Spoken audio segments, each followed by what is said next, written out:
ہاں میں یہ کہہ رہا ہوں کہ میں آپ کو سن رہا ہوں کافی وقت سے، اور آپ کی کچھ ایک باتیں مجھے بالکل سمجھ آ رہی ہیں کہ ایسا نہیں ہو سکتا اگر رسول خدا اپنے بات کو جانشین مقرر کر کے نہ جائے. یہ بات بالکل سمجھ آتی ہے. یہ بھی سمجھ جی آتی ہے کہ جو قرآن مجید کو جس طریقے سے اکٹھا کرنے کے لیے ہمیں جس طریقے سے پڑھایا گیا ہے کہ ابو بکر نے ایسے کیا، عمر نے ایسے کیا، پھر ابھی جو قرآن رائج ہے وہ عثمان کے دور میں فائنلائز ہوا. ہوں تو ایسا بھی نہیں ہو سکتا کہ رسول خدا اپنے دور میں کوئی کتابی شکل دے کے نہ جاتے. یہاں تک تو بات سمجھ آتی ہے. مگر اس کے برعکس اگر ہم یہ کہتے ہیں کہ جناب یہ جو سنی عقیدہ ہمیں یہ سب باتیں بتا رہا ہے، اس سے ریلیونس میں اگر ہم شیعزم کو دیکھتے ہیں تو وہ بھی تو ہمیں یہی کہہ رہا ہے نا کہ بعد از نبی صلی اللہ علیہ وآلہ وسلم جو جانشی مقرر کیے گئے وہ 25-26 سال تک خاموشی سے ان باطل اور ظالم حکمرانوں کے آگے بالکل خاموش رہے. انہوں نے اس قسم کی کوئی بغاوت نہیں کی، کسی قسم کا کوئی ریوولٹ نہیں کیا اس طرح کا، جو کہ ایک خلیفہ کی ایک ذمہ داری ہے نا کہ وہ اس طریقے سے اپنی جو قوم ہے اس کو اس طریقے سے لیڈ کرے گا، اور کسی نہ کسی طریقے سے بغاوت کا کچھ نہ کچھ تو کرے گا. وہ بھی نہیں ہمیں نظر آتا. پھر آپ قرآن مجید کی بات کرتے ہیں کہ ٹھیک ہے مان لیا جی تحریف ہوئی ہے قرآن مجید میں، جیسے میں نے آپ کے پورے پورے مناظرے سنے اس کے اوپر نا، تو اس تحریف کے باوجود شیعزم مجھے یہ سلوشن تو نہیں دے رہا نا کہ مجھے قرآن دے دے مکمل. نہ شیعزم مجھے یہ سلوشن دے رہا ہے کہ مجھے مان لیتے ہیں دور آپ ابھی جو حاضر میں ایک امام سے دیکھیں کنیکٹ کر دے. دیکھیں میرے بھائی، ابھی پہلی بات یہ ہے کہ انہوں نے ریوولٹ کیوں نہیں کیا، یہ ایک سوال ہے. دوسرا سوال یہ ہے کہ جو قرآن مجید جو ہے وہ اگر یہ قرآن ناقص ہے تو پورا قرآن کہاں ہے، یہ دوسرا سوال ہے. یہ ایک سوال نہیں جی ہے. پہلے سوال کے جواب پہلے جی لے جی لیں آپ. یہ بات بالکل غلط ہے کہ اہل بیت جی علیہ السلام خاموش رہے. تو امیر المؤمنین علیہ السلام خاموش نہیں رہے. ہمارے کتب میں حضرت زہرا سلام اللہ علیہ کا خطبہ ہے کہ کس طرح انہوں نے جی ابو بکر عمر کی اور خلفاء کی تکفیر فرمائی اپنے خطبے میں، اور فرمایا کہ آپ جی سب صحابہ کے انہوں نے شدید ترین الفاظ میں مذمت، اور یہ صرف شیعہ نے روایت نہیں کی ہے. ابن تیفور بغدادی نے اپنے کتاب بلاغات النظام میں ایک سند کے ساتھ نہیں 3-4 اسانید کے ساتھ اس نے نقل کیا ہے. حضرت فاطمہ الزہرا سلام اللہ علیہ نے بہت ہی واضح الفاظ میں کس طرح سے انہوں نے مذمت کیا، اور ان کو امیر المؤمنین علیہ السلام کے فضائل وہاں پہ گنتی رہے. اور انہوں نے فدق کا بہت کم ذکر کیا اس خطبے میں. انہوں نے اصل وہ خطبہ ہے کس مسئلے پر، غصب امامت پر ہے وہ خطبہ، یہ اور صحابہ کی شدید ترین مذمت کہ آپ اسلام سے پہلے کیا تھے، آپ نجس جانور کھاتے تھے، اپنے محارم سے زنا کرتے تھے، آپ کو کسی اقدار کا پتہ نہیں تھا. میرے بابا یہاں پہ آئے، آپ کو جہالت سے تاریکیوں سے نکالا ہے، اور اب جو ہے آپ لوگوں نے میرے بابا جتنے جنگوں میں شریک ہوئے آپ لوگوں نے اس کی مدد نہیں کی.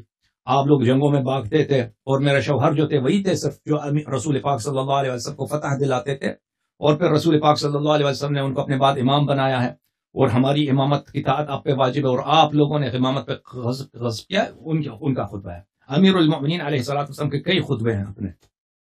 امیر المؤمنین علیہ السلام کے مختلف استدلالات ہیں، اور صرف وہ نہیں، دوسرے صحابہ بھی ہیں. 10-12 صحابہ ہیں جنہوں نے ابو بکر کے خلافت کے دوسرے دن مسجد نبی صلی اللہ علیہ وسلم میں کھڑے ہو کے انہوں نے خطبے دیے اور فرمایا کہ آپ لوگ جو کر رہے ہیں یہ بدعت ہے. ہم نے رسول پاک صلی اللہ علیہ وسلم سے اور وعدہ کیا تھا کہ ہم ان کی اطاعت کریں گے. اور پھر امیر المؤمنین علیہ السلام سب انصار کے گھروں میں گئے، مہاجرین کے گھروں میں گئے، حضرت فاطمہ زہرا سلام اللہ علیہ کو ساتھ لے کر، اور امام حسن امام حسین علیہ السلام کو اپنے ساتھ لے کر مختلف رات کو جاتے تھے ان کے گھروں میں، وہ یاد دلاتے تھے کہ اچھا حسن بھائی میں اگر اس میں تھوڑا سا ایڈ کروں جی میں یہ جو آپ تاریخی واقعات بتا رہے ہیں، یہ بھلے آپ خلافت و ملوکیت ہو، الامامت والسیاست ہو، تاریخ تبری ہو، یہ سب پہ پڑ چکا ہے. میں اگر شیعزم کی طرف آنا چاہ رہا ہوں نا، تو میں کوئی وہ اس مولوی کی طرح کا مولوی نہیں ہوں جیسا ابھی آپ نے آن لائن کال پہ آپ کے ساتھ تھا. میں تحقیق کر کے بڑی جس کو کہتے ہیں نا چیزوں کو پڑھ کر میں اس طرف راغب ہوا ہوں، اور میں اس میں داخل ہونے کی کوشش کر رہا ہوں. مگر وہ چیز جو میرے لیے ایک سوالیہ نشان بن گئی ہے وہ یہ ہے کہ جو مسائل سنی ازم کے اندر ہیں کہ ٹھیک ہے جی قرآن اپنی اصلی حالت میں محفوظ نہیں ہے، اور یہ خلافت کے امامت کے مسائل ہیں، وہی حسن بھائی وہی مسائل شیعزم کے اندر بھی تو مجھے نظر آ رہے ہیں نا. یا تو حسن بھائی آپ مجھے بول دو کہ تم سنی ازم چھوڑو، تم آج میرا کلمہ پڑھ لو، یہ قرآن ہے، یہ تحریف پہ بغیر قرآن ہے، اس کو مان لو، میں مان لوں گا. آپ مجھے بول دو وہ خلیفہ آپ کا کیا نام ہے بھائی؟ راہیل بھائی راہیل آپ نے دیکھیں بھائی، ہر سوال کا اس سوال کی روح سے اس کا جواب ہوتا ہے، ٹھیک ہے نا؟ اب آپ یہ نہیں کہہ سکتے کہ میرے اس سوال کا جواب نہ دو، مجھے قرآن کا جواب دے دو. ایک سوال جو کیا اس کا جواب سن لو. آپ نے بالکل صحیح بات ہے. آپ نے اب بات سنو، آپ نے سب کو پتا ہے، سب نے سنا. آپ یہاں پہ تشریف لائے، آپ نے پہلا جو سوال کیا ہے کہ جن لوگوں کو آپ خلیفہ مانتے ہو 20-25 سال تک تو وہ خاموش رہے، انہوں نے ریوولٹ نہیں کیا. تو میں اس کا جواب دے رہا ہوں، اس کا جواب سن لو. اب آپ کہتے ہیں کہ مجھے سب پتا ہے. اگر یہ سب پتا ہے تو آپ نے غلط سوال کیا. کیوں یہ سوال کیا؟ اگر یہ سب نہیں آپ خاموش رہو. ہاں، اگر یہ سب پتا ہے تو پھر یہ آپ کا سوال ہی غلط ہے. اگر ایک شخص کو پتا ہے کہ امیر المومنین علیہ السلام نے یہ اقدامات کیے ہیں، مثلا ایک شخص کو پتہ ہی نہیں ہے کہ مثلا اسلام میں کوئی چیز حج کا چیز ہے، پھر وہ آ کے اعتراض کرے ہمیں کہ اسلام میں حج کیوں نہیں ہے. وہی وہ تم اگر پھر بعد میں کہتے کہ مجھے پتا ہے کہ حج ہے، تو پھر پوچھا کیوں کہ حج کیوں اسلام میں حج نہیں ہے؟ تو سوال یہ بات سنو، ٹائم ضائع نہ کرو. جی جی. تو یہ کہنا کہ امیر المومنین اعظم خاموش تھے، بالکل غلط ہے. امیر المومنین علیہ السلام سب انصار کے گھروں میں گئے، مہاجرین کے گھروں میں گئے، ان کو یاد دلایا کہ بھائی آپ لوگوں رسول پاک صلی اللہ علیہ وسلم کی وصیت کیوں بھول گئے؟ میں آپ کا امام ہوں. تو انہوں نے گھروں میں جاتے تھے تو وہ مدد کا وعدہ دیتے تھے. اور جب سب نے مدد کا وعدہ دے دیا کہ ہم آپ کی نصرت کریں گے، آپ کے سپاہی بنیں گے، آپ قدم اٹھائیں، آگے بڑھیں، تو ان کو فرمایا کہ اگلے دن آ جاؤ، اپنا سر برہنہ کر کے اپنے سلاح کے ساتھ فلان محلے میں آ جاؤ، وہاں سے ہم جائیں گے ابو بکر عمر کو ان کو جو ہے ان کی حکومت کا تختہ الٹ دیں گے. اگلے دن جب آئے تو کوئی نہیں تھا وہاں پہ، صرف 4 آدمی تھے. تو امیر المومنین علیہ السلام نے کہا کہ اب جو ہے اس حالت میں جب کوئی میرے انصار نہیں ہے اور سب عرب جو ہیں ابو بکر عمر کے ساتھ ہیں، ان کے خلاف لڑنا خودکشی کرنے کے مترادف ہے. یہی 3-4 آدمی جو میرے پاس ہیں تو قتل ہو جائیں گے، میرے اہل خانہ بھی شہید ہو جائیں گے اور میں بھی شہید ہو جاؤں گا، اور پھر اسلام کی کوئی چیز بچے گا ہی نہیں. نبی کریم صلی اللہ علیہ وسلم کے سارے تعلیمات باطل ہو جائیں گے. تو یہ کہنا کہ انہوں نے تلوار کی نہیں اٹھایا، آپ کو خود پتہ ہے پوری تاریخ میں جہاں بھی ابھی پاکستان کی حکومت ہے، او بھائی سن لو جی، ہندوستان کی حکومت ہے، چائنا کی حکومت ہے، رشیا کی حکومت ہے، یہاں بہت سارے لوگ ہیں کہ اپنی حکومت کو ناجائز مانتے ہیں. کم نہیں ہے ان ملکوں میں، ایران کی ہے یا عراق کی ہے، امریکہ، بہت سارے لوگ ہیں اپنی حکومت کو ناجائز، لیکن وہ تلوار نہیں اٹھاتے، فوجی کارروائی نہیں کرتے. کیوں نہیں کرتے؟ اس کا مطلب یہ ہے کہ وہ اپنی حکومت کو جائز مانتے ہیں؟ نہیں، وہ اپنی حکومت کو ظالم مانتے ہیں، ناجائز مانتے ہیں، خائن مانتے ہیں، چور مانتے ہیں. دنیا کی ہر حکومت میں جائیں یہی ہوتا ہے. لیکن ان میں سے کتنے لوگ ہیں جو وہاں پہ بغاوت کریں گے، تلوار اٹھائیں گے؟ وہ بہت ہی کم، نادر شاذ ہوتا ہے. اس لیے نہیں کرتے کیونکہ ان کو پتا ہے کہ ہم کچل جائیں گے، اس کام کا فائدہ نہیں ہے. اس کا ایک ایسا کام کریں جو خودکشی کے مترادف ہو. 20 آدمی کے ساتھ مثلا کوئی پاکستان فوج کے خلاف بغاوت کرے کہ تم نے عمران خان کا حق ضائع کیا، آپ ناجائز کام کر رہے ہو. وہ کیا ہوگا اس کے ساتھ؟ وہ یہی ہوگا کہ وہ خود وہ 20-25 آدمی وہ سب جیل میں چلے جائیں گے ہمیشہ کے لیے، ان کے اہل خانہ بھی جیل میں چلے جائیں گے. تو اس لیے نہیں کرتے لوگ. اسی طرح دنیا کے مختلف ملکوں میں یہ جو جماعت عمریہ کی یہ جو بات ہے کہ امیر المومنین علیہ السلام نے کیوں تلوار نہیں اٹھایا، تم دنیا میں دیکھو کیا ہر جگہ یہی ہوتا ہے کہ کوئی کسی حکومت کو صحیح نہیں مانتا تو اس کے خلاف تلوار اٹھاتا ہے، اسلحہ اٹھاتا ہے؟ نہیں، اس طرح نہیں ہے. حضرت موسیٰ علیہ السلام سے زیادہ بہادر کون ہے؟ وہ نبی ہے، ٹھیک ہے نا. اور اس فرعون سے ظالم زیادہ کون ظالم ہے؟ کوئی ظالم نہیں دنیا میں فرعون سے زیادہ، ٹھیک ہے نا. وہ فرعون کی اس نے کیا جرائم کیا؟ وہ بنی اسرائیل کے چھوٹے چھوٹے بچوں کو ذبح کرتا تھا، چھوٹے بچوں کا. ابھی دنیا میں بچہ، کافر کا بچہ دنیا میں آیا نا، اس کا جرم نہیں ہوتا اور اس کا حق نہیں آپ اس کو قتل کریں. بچہ ابھی دنیا میں آیا، 1 دن کا بچہ، اس کو ذبح کرتا تھا وہ ملعون. وہ خود خدائی کا. موسیٰ علیہ السلام نے تلوار اٹھایا؟ نہیں اٹھایا. موسیٰ علیہ السلام یہی بیچارے ہمیشہ خواہش کرتے تھے کہ بنی اسرائیل کو یہاں سے جانے دو، بنی اسرائیل کو جانے دو. کیوں نہیں تلوار اٹھائے؟ ان میں بہادری نہیں ہے کیا؟ موسیٰ ان کا فرعون جو ہے برحق ہے، فرعون جو ہے وہ واقعا اس کا دین صحیح، وہ اللہ ہے، رب ہے. نہیں، جب طاقت نہیں آپ کے ہاتھ میں، لوگ آپ کے ساتھ نہیں دے رہے، سامنے والے جو ہیں وہ اس کے لاکھوں کے سپاہی ہیں، آپ کے پاس 25 آدمی ہیں. وہ بھائی اس طرح جہاد کرنا اس طرح حرام ہوتا ہے. وہ نہ صرف واجب نہیں ہوتا بلکہ حرام ہوتا ہے اس طرح. اگر آپ ایسا کام کریں کہ اس سے دین ہی تباہ ہو جائے. موسیٰ علیہ السلام اگر اس وقت فرعون کے خلاف جہاد کرتے کہ میں آ کے میں نہیں مانتا بھائی، میں کیسے اللہ کو فرعون نہیں مانتا، خود اس نے ربوبیت کا ادعا کیا، میں اس کے خلاف جہاد کرتا ہوں، تو کیا ہوتا؟ وہ بڑی تباہ ہو جاتا ہے موسیٰ علیہ السلام. وہ خود بھی شہید ہوتے ہیں، اس کے 4-5-10 آدمی اس کے ساتھ وہ سب شہید ہو جاتے، ٹھیک ہے نا. تو پہلی بات یہ ہے کہ اگر آپ نے تحقیق کی تو یہ سوال کبھی نہ کریں کہ امیر المومنین ایسا کیوں نہیں اٹھے. دنیا میں بہت سارے ظالم حکومتیں ہیں, ان کے خلاف کوئی تلوار نہیں اٹھاتا, کوئی تلوار. اس کی وجہ بھی واضح ہے. وجہ واضح, ایک چیز جو شمس کی طرف, سورج کی طرف بدی ہی ہے, اس کی طرف سوال ہے. اب دوسرا سوال ہے قرآن مجید کی طرف. اور بھائی اگر ابھی فی الحال شیعوں کے اہل بیت علیہم الصلوۃ والسلام دیکھیں, آپ نے خود مان لیا ہے کہ قرآن کے جو جمع کرنے کی کہانی ہے اس میں گڑبڑ ہے. صحابہ نے شہادت دی ہے کہ قرآن میں نقصان موجود ہے, ٹھیک ہے نا. تو اہل بیت علیہم الصلوۃ والسلام, لازمی بات ہے کہ اللہ نے جو دین نازل کیا ہے, اگر اسی لیے نازل کیا کہ یہ دین جو ہے اس میں نقصان ہو جائے, اس کی تعلیمات ضائع ہو جائیں, تو اس طرح بچ جائے کہ بھئی ابھی حق باطل کا پتہ ہی نہیں چلے, تو اس دین کو نازل کرنے کا فائدہ ہی نہیں ہے, ٹھیک ہے نا. اگر یہ دین اللہ کی جانب سے ہے اور اس کے دین کے بعد کوئی دوسرا دین بھی نہیں آئے گا قیامت تک, 10,000 20,000 50,000 100 1,00,000 سال 1,000,000 سال جتنا بھی دین آئے گا, تو اللہ تعالیٰ نے اس کی حفاظت کا بھی اہتمام کیا ہوا ہے, ٹھیک ہے نا. اس کا حافظ کون ہے؟ آپ اس دین میں صرف قرآن نہیں ہے, سنت بھی ہے, شرائع بھی ہے, جتنی شریعت کے احکام ہیں, قرآن مجید کی تفسیر ہے, وہ سب اس میں آ جاتا ہے, صرف قرآن نہیں ہے. اس کا حافظ کا کوئی اور فارمولا ہو ہی نہیں سکتا سوائے اس کے کہ نبی صلی اللہ علیہ وسلم کے بعد ایسے افراد موجود ہوں, جس طرح نبی صلی اللہ علیہ وسلم کے سینے میں پورا قرآن موجود ہے, پوری شریعت موجود ہے, اسی طرح وہ اس علم کے حافظ ہوں. اگر آپ اس کو مانتے ہیں تو اہل بیت علیہ الصلوۃ والسلام اگر ان باتوں کو ظاہر کر دیتے کہ بھئی یہ فلان سورے میں یہ آیت ہے, اس میں ابو بکر کی کفر ہے, تو آپ کیا سمجھتے ہیں کہ وہ لوگ مان لیتے ہیں؟ مسلمان جو عام معاشرت ہے وہ مان لیتے ہیں. آج ابھی میں نے اپنے پروگرام دیکھا, مولوی صاحب آئے تھے, میں نے قرآن کی آیت دکھائی کہ یہ آیت, اس میں اللہ تعالیٰ نے بعض افراد کو سفیہ بولا ہے, جاہل گمراہ بولا ہے, اور پھر میں نے دکھا دیا کہ یہ وہ افراد کون تھے. وہ بخاری نسائی صحیح ترین احادیث سے میں نے ثابت کر دیا. وہ نہیں مان رہا تھا, مان رہا نہیں مانا, وہ کہتا میں نہیں مانتا, حالانکہ وہ خود بھی کہتا ہے جو قرآن کو نہ مانے کافر ہوتا ہے, اس کے باوجود وہ اس کو نہیں مان رہا. قرآن مجید ابھی واضح طور پہ ہماری مناظرہ ہوا, آپ نے دیکھا ہوگا کہ قرآن مجید کا واضح حکم ہے کہ وضو میں پیروں کو مسح کیا کرو. یہ آیت سب کے سامنے موجود ہے, آیت سب کے سامنے. قرآن کا واضح فرمانے کا تو مانتا ہے, کوئی نہیں مانتا. قرآن مجید کا واضح آیا ہے فَمَا اسْتَمْتَعْتُمْ بِهِ مِنْهُنَّ فَآتُوهُنَّ أُجُورَهُنَّ فَرِيضَةً. کسی عورت کے ساتھ اگر متعا کرو تو اس کا اجرت ہو, یہ قرآن کی واضح آیت ہے.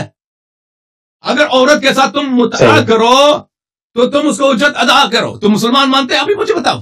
یہ طاہر قادری کیا آیت, اس آیت کو نہیں پڑھا, اس نے پڑھا بھی ہے, ترجمہ بھی کیا ہے, مودودی وغیرہ وغیرہ مفسرین سب نے قرآن پڑھا ہے, قرآن ترجمہ بھی کیا, اور سب نے دیکھا بھی ہے کہ یہاں پہ لفظ بھی متعا ہے, اور اس کے ذیل میں روایات بہت زیادہ ہیں صحابہ سے کہ یہاں سے لفظ متعا سے مراد متعۃ النکاح ہے, متعۃ النکاح ہے. فَمَا اسْتَمْتَعْتُمْ بِهِ مِنْهُنَّ فَآتُوهُنَّ أُجُورَهُنَّ فَرِيضَةً. کہ اگر کسی عورت کے ساتھ تم متعا کرو تو اس کا اجرت اس کو دیا کرو. ایک نکاح جو اجل کے ساتھ ہوتا ہے, نکاح موقت ہوتا ہے, ٹائم لمیٹڈ ہوتا ہے, تو اس کو نہیں مانتے. تو میرے ماں بھائی اگر دیکھیں, اگر کسی چیز کو ظاہر کرنے کا فائدہ نہیں ہے تو اہل بیت علیہ الصلوۃ والسلام کو اس کو ایک دوسرے دن کے لیے رکھا ہوا ہے, ٹھیک ہے نا, ایک ایسے وقت کے لیے رکھا ہوا ہے کہ کوئی اگر اس کا مقابلہ کرے, اس کا اختلاف کرے, تو اس کا گردن اس حالت میں ہو کہ پھر اس کا سر گردن سے قلم ہو جائے, اس وقت کے لیے رکھا ہوا ہے, تو اس کی حکمت سمجھ آ جائے. اچھا حسن جی حسن اور اس طرح نہیں ہے کہ اس قرآن مجید میں اہل بیت علیہ السلام کی امامت کے دلائل نہیں ہے, یا مخالف اہل بیت علیہ السلام جو ہے ان کے مناکیر اس قرآن میں نہیں ہے. دونوں کے واضح دلائل بہت زیادہ ہیں. اہل بیت علیہ السلام کی عصمت اور امامت, اور غاصبین امامت کے قبائح قرآن مجید کے آیات میں بہت ہیں. جی سر. جی حسن بھائی, میں کھل کے آپ کو ایک بات بتاؤں. میں بینگ بورن ایز اے سنی, اور میری ایج ابھی اراؤنڈ 32 ہے, اور میں پچھلے 10-15 سال سے یہی چیزیں پڑھ رہا ہوں اور یہ سب کچھ دیکھ رہا ہوں. تو میں دل سے اگر آپ کو ایک بات کہوں نا, تو میں سنیزم سے ویسے ہی بیزار ہوں, ٹھیک ہے. اس کی بیزار ہونے کی وجہ کیا ہے؟ ایک تو عدالت صحابہ والا جو عقیدہ ہے, اور پھر یہ بات کہ رسول خدا اپنے بات کسی کو مقرر کر کے نہیں گئے, اور جو لوگ آپس میں مشورہ کر کے کسی بھی ظالم کو, کسی بھی شخص کو جو ہے وہ منصب پر بٹھا دیں تو اب وہ امام ہے تو اس کی اطاعت لازمی کرو. تو یہ وہ چیزیں ہیں کہ جنہوں نے میرے اندر ایک سینس ڈیولپ کی کہ جی مجھے جو ہے نا تھوڑا سا حقیقت کو تلاش کرنے کی کوشش کرنی چاہیے. پھر جو کیا کہتے ہیں جو مکشیت کا مقدمہ جو کتاب ہے، وہ اس سے بھی میں نے بہت ساری چیزیں سیکھی پڑھی، اور وہ مجھے بہت زیادہ چیزیں سمجھ آنے لگی. مگر وہ چند ایک سوالات جو میرے لیے رکاوٹ بن رہے ہیں کہ میں باقاعدہ طور پہ اثنا عشری مذہب میں داخل ہو جاؤں. میں ان اعتراضات کے اوپر بات کرنا چاہ رہا تھا. ان میں میرے دو جو بنیادی اعتراضات تھے وہ یہی تھے کہ کیا کہتے ہیں قرآن مجید، اگر آپ یہ کہتے ہیں کہ جناب وہ اس میں تحریف ہے، اور دیکھیں آپ نے تو بالکل درست جواب دیا، اور یہ میں آپ کی بہت ساری ایسی تقاریر سن چکا ہوں، مگر پتہ نہیں کیوں میں اس بات سے کنونس کیوں نہیں ہو پا رہا کہ جب دونوں طرف قرآن ایک ہے اور دونوں اس بات کے قائل ہے کہ قرآن مجید میں تحریف ہوئی اور وہ اپنی اصلی حالت میں موجود نہیں رہا، اور اس کے اندر جو ترتیب نزول ہے اس کے اندر کچھ ایک چینجز کر دیے گئے وغیرہ وغیرہ، تو اس کا مطلب حقیقت حق جو ہے 100% حق تو دونوں طرف ہی نہیں ہے نا. اور میں اب اگر میں آگے اس مرحلے میں آگے چلوں گا نا تو آپ مجھے مجبور کریں گے کہ میں ایک ایسے شخص کے ہاتھ میں اپنا ہاتھ دوں جو خود غیبت میں ہے، جس کا مجھے کوئی پتہ ہی نہیں ہے وہ بندہ کہاں ہے، جس سے میں براہ راست ہدایت حاصل کر ہی نہیں سکتا، اور اس کے ساتھ آپ مجھے جوڑ دیں گے. پھر اگلے مرحلے میں آپ مجھے یہ کہیں گے کہ آپ ایسا کرو. اللہ بھی غائب ہے، جبرائیل نہیں، اگلے مرحلے میں حسن بھائی آپ مجھے یہ کہو گے کہ کسی مراجع کو مان لو. اور بھائی جس نبی کا آپ کلمہ پڑھتے ہیں وہ بھی غائب ہے. یہ تو مجھے آپ دیکھیں نا، مجھے تو جو ہدایت حاصل کرنے میں یہاں آ رہا ہوں، تو میں یہاں پر بھی تو وہی ساری کمزوریاں یہاں پر بھی تو پائی جا رہی ہیں نا، سوائے اس کے کہ مولا علی کو جانشین مانا جا رہا ہے. دیکھیں بھائی، نبی صلی اللہ علیہ وسلم دنیا سے گئے، ان کے پاس جانشین ہے یا نہیں ہے؟ آپ لوگ کہتے ہیں کوئی جانشین کچھ بھی نہیں ہو، کوئی کچھ انسٹرکشن چھوڑا ہی نہیں ہے. فاسق خلیفہ بھی ہو اس کے اتباع کرنا ضروری ہے. یہ ہمارے ہاں نہیں ہے، ٹھیک ہے نا، ہمارے ہاں نہیں ہے. نبی کریم صلی اللہ علیہ وسلم کے پاس جو علم تھا، ہدایت تھا، شریعت تھا، اور قرآن مجید کی تفسیر تھی، قرآن مجید کے آیات تھے، ترتیب نزول وغیرہ وغیرہ وغیرہ. یس نبی کریم صلی اللہ علیہ وسلم چلے گئے، اور نہ انہوں نے کہیں وصیت کیا کہ میرے پاس جمع کرو، اور نہ انہوں نے خود جمع کیا، نہ کسی کی ڈیوٹی لگا دی، ایسے چلے گئے، بس ختم بات. یہ ہمارے ہاں تو نہیں ہے. ہمارے ہاں یہ ہے کہ امیر المؤمنین علیہ الصلوۃ والسلام جو بھی رسول پاک صلی اللہ علیہ وسلم کے پاس علم تھا وہ سب محفوظ ہے ان کے بعد، اور ائمہ طاہرین علیہ السلام کے بعد محفوظ ہے. اور امیر المؤمنین علیہ السلام نے قرآن اسی طرح جمع فرمایا جس طرح رسول پاک صلی اللہ علیہ وسلم کا حکم تھا. تو آپ جو کہتے ہیں نا جو باتیں مخالفین کے مذہب میں اور شیعہ مذہب میں بھی وہی باتیں ہیں، وہ بالکل نہیں ہے. ہاں غیبت والی بات ہے، غیبت کی بات بالکل آپ سے ہی فرما رہے ہیں کہ امام زمانہ عجل اللہ تعالی فرجہ شریف انظار سے غائب ہے. اگر ایسا شخص دنیا میں نہیں ہے، دیکھیں، اگر ایسا شخص دنیا میں نہیں ہے کہ جس کے پاس رسول پاک صلی اللہ علیہ وسلم کے پاس اللہ نے جو علم بھیجا تھا نا، اس میں تو کوئی شک نہیں تھا. ہمارے علوم میں جو شک ہوتا ہے نا، اور جہل ہوتا ہے، بہت ساری چیزیں ہمیں نہیں معلوم، دین کے متعلق، سنت کے متعلق، اللہ کی حکم کیا ہے اس مسئلے پہ نہیں معلوم، قرآن کی تفسیر کیا ہے، ظاہر آیا موجود ہے، باطن میں اس کی حقیقت کیا ہمیں نہیں معلوم، احادیث ہم تک نہیں پہنچی ہے، اور قرآن کی ترتیب نزول اگر یہ کسی کے پاس نہیں ہے تو یہ دینی باطل ہے. صحیح، کیونکہ اللہ نے ایک کامل دین بھیجا، اور نبی صلی اللہ علیہ وسلم کے فوراً بعد اس میں نواقص آ گئے، اور اس دین میں ہر لحاظ میں، ہر چیز میں آپ دیکھیں، اس کی توحید میں دیکھیں، اس کی نبی صلی اللہ علیہ وسلم کی سیرت میں دیکھیں، اس کے سنن و احکام میں دیکھیں، ہر جگہ آپ کو بہت بڑے نامعلوم داغات نظر آتے ہیں. اس سے زیادہ ہمارے پاس حدیث نہیں ہے، اس سے زیادہ ہمارے پاس نصوص نہیں ہے. اس حد تک ہمارے پاس نصوص ہیں وہ مشکوک ہیں کہ وہ واقعا قول نبی صلی اللہ علیہ وسلم ہے یا نہیں ہے. تو یہ دین باطل ہے، کیونکہ ایک ایسا اللہ تعالیٰ نے ایک ایسا پروگرام بھیجا، ایک ایسا دین بھیجا، ایک ایسا زندگی کا ایک ایسا انسٹرکشن بھیجا جو قیامت تک ہے، پھر اس کو دوسرا نہیں آئے گا کوئی. اور وہی اللہ کو پتا تھا کہ یہ سب چینج ہو جائے گا، اس کی حفاظت کا اس نے کوئی ذمہ داری قبول نہیں کی، اور آج بھی اس کی کوئی ہے نہیں. تو اگر یہ نبی ہے برحق ہے اور اسلام برحق ہے، اس کے علاوہ ہو ہی نہیں سکتا کہ اس کا محافظ موجود ہو دنیا میں. اگر وہ سامنے نہیں ہے تو پھر وہ غیبت میں، جیسے ہمارے پاس احادیث بہت زیادہ ہے، بہت زیادہ. اور اس طرح غیبت امام علیہ السلام اس طرح نہیں ہے کہ وہ کسی کو نظر نہ آئے. وہ ان کا جو ہے، اگر کوئی شخص اللہ تعالیٰ سے دعا کرے کہ مجھے اپنا آخری حجت دکھا دو، اور واقعا اس کے دل میں یہ خواہش ہو، وہ سنسیئر، اس طرح نہیں کہ میں مشہور ہو جاؤں کہ میں یہ دعا کروں کہ مجھے ملاقات ہوگی امام مہدی علیہ السلام سے. میں اگر کوئی واقعا اپنے دل میں یہ دعا کرے اور اللہ تعالیٰ کے سامنے گڑ گڑائے، نماز حضور قلب کے ساتھ پڑھے، پھر سجدہ کرے، دعا کرے کہ اللہ مجھے اپنے آخری حجت سے ملا دو، تو میں اگر اس کی ملاقات نہ ہو تو وہ آ کے میرے منہ پہ 100 مرتبہ تھوک لے، میرے منہ پہ 100 مرتبہ تھوک لے، میرے منہ پہ میں عرض کیا کر رہا ہوں؟ یہ ہو ہی نہیں سکتا۔ اگر کوئی شخص اس طرح دعا کرے، اگر واقعا اس کو ضرورت بھی ہے نا، اس طرح سے فضول میں دعا کرے تو کہ بھئی وہ مذاق اڑانے کے لیے، اس طرح نہیں، واقعا کوئی مخلص ہو، اس کو ضرورت ہے، وہ دعا کرے اللہ اللہ۔ یہ بالکل 100% ہے۔ میں اپنی زندگی میں بہت سارے لوگوں سے ملا ہوں جنہوں نے دعا کی ہے، ان کی ملاقات ہوئی ہے امام زمانہ علیہ الصلوۃ والسلام سے، ائمہ اطہار علیہ الصلوۃ والسلام سے، حضرت خضر علیہ السلام، اسی وقت اسی دنیا میں، میری عمر میں، میرے زمانے میں، اور یہ بہت ہوتی ہے، یہ بہت ہوتی ہے جی سر۔ اور اس کے لیے ضروری نہیں ہے کوئی بہت ہی نیک آدمی ہو۔ میں نا بہت بے چین ہوں قسم سے، اور میں مطلب جب میں نے یہ ساری چیزیں پہلی دفعہ پڑھی نا تو میری عمر شاید میں 15-16 سال کا تھا جب میں نے یہ سب تحقیق شروع کی اور وہ سب کچھ۔ تو آپ یقین کریں جب میں نماز پہ پڑھتا ہوں نا اہدنا الصراط المستقیم، ہر نماز میں، ہر رکعت میں، تو آپ یقین کریں میں بڑے دل سے اللہ سے کہتا ہوں کہ یا اللہ مجھے ہدایت دے دے۔ اور میں اپنی یہ جو پچھلے کچھ سالوں کی تحقیق ہے نا، اس میں ابھی تک میں یہاں تک تو پہنچ چکا ہوں کہ میں بعد النبی صلی اللہ علیہ وآلہ وسلم حضرت علی کو امیر المومنین مانتا ہوں، اور میں باقی جو افراد ہیں ان سے برات کا اظہار کرتا ہوں۔